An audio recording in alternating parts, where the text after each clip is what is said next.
Anyway, history was made on Friday night at the Sydney Cricket Ground. Swans forward Lance Buddy Franken became just the sixth player in AFL history to kick 1,000 goals. Pandemonium ensued, 1,000 supporters running onto the field. But as the ball sailed through the goals, one lucky fan managed to mark it. Alex Wheeler is his name. He held onto that ball for dear life, eventually disappeared into the crowd and then left the SCG with the ball. It turned into a manhunt. A light-hearted one, reasonably so. After a brief search, though, and social media onto this video, they managed to track him down. The Swans invited Alex into the club so he could personally hand the ball over. Before he hopped in the car out to the SCG, though, I caught up with him and asked him to talk us through that exact moment. He held the mark after spilling over those seats there.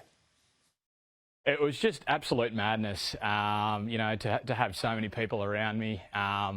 And, you know, everyone was sort of rushing to that front area to sort of jump the fence. And, you know, I sort of saw the opportunity that, you know, given Buddy was probably 10 inside the 50, that the ball would probably come close to us. And, you know, I was probably lucky that a few people on their mobile phones, which is typical for this day and age. And that sort of gave me the opportunity to stick the paw out and to ground the catch.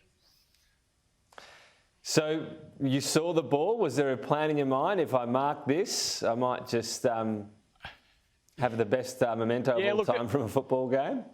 No, there was no real thought process. You know, I'd had a couple of cans throughout the day, so, you know, I was a bit glazed with that. So, you know, as soon as I got up, one of the guys said, like, let's run out onto the ground, run out to the ground and, you know, did a couple of shimmies, a couple of handballs to myself. And then I managed to run into one of the other guys that I'm mates with, and he said to me, mate, you got to get out of here. So put the burners on and got out of there.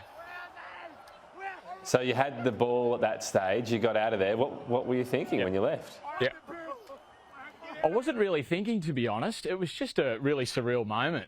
You know, you're not really thinking too much. I mean, I got out of the stadium and then, you know, I was sort of walking on Buddy's belt. The security up there as he was running in, people started and then managed to flag a taxi down who was kind of a bit weirded out the fact that that I actually was only around the corner and I needed a cab, and I said, mate, just tonight I'll probably just take the cab, I think.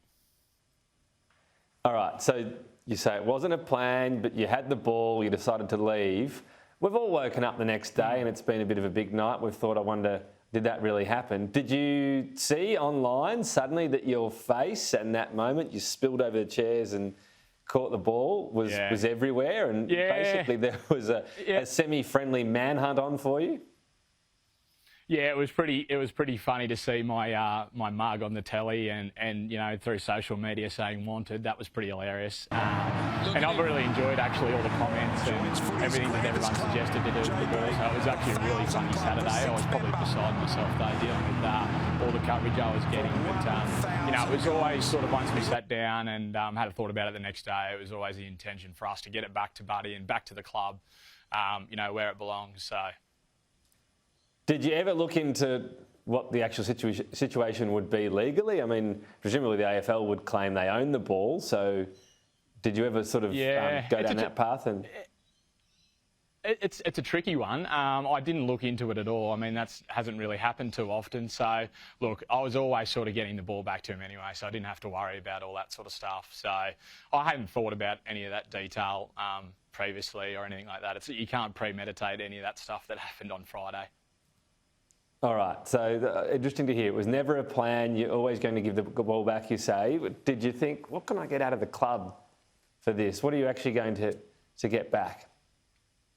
Yeah, no, look, the Swans have definitely helped me out with a few bits and pieces. And, you know, I sort of spoke with Tom Harley on Saturday afternoon and we just had a really good chat. He's a really good guy and we just went over a few things. And, look, it was a pretty comfortable decision for me at the end of the day. I wasn't going to hang out and be public enemy #1 and try and sell this thing. I think it's best that we sort of get it back to the club and, you know, all the young kids and that can sort of cherish it going forward and, you know, for years to come. You'll have forever that video that was taken of you, I suppose. That look on your face, you mentioned glazed, you'd taken a bit of a tumble, there was sort of surprise. And I thought I detected in your eyes this determination to hang on to that ball. You thought someone was going to grab it out of your arms. Yeah, well, it's actually funny that you say that. When I got out to the ground, there was a Cats fan that tried to get a hold of it, but no, I was locked in. I wasn't letting that thing go. That was for sure. So yeah, she had a bit of a crack at it, and that's when I hit the burners and got out of there. All right. Well, you've ended up being a bigger part, I suspect, of this night than you thought you would be, but the ball's getting back to the right place. Alex Wheeler, thanks for your time today. Thanks a lot, Tom. Appreciate it.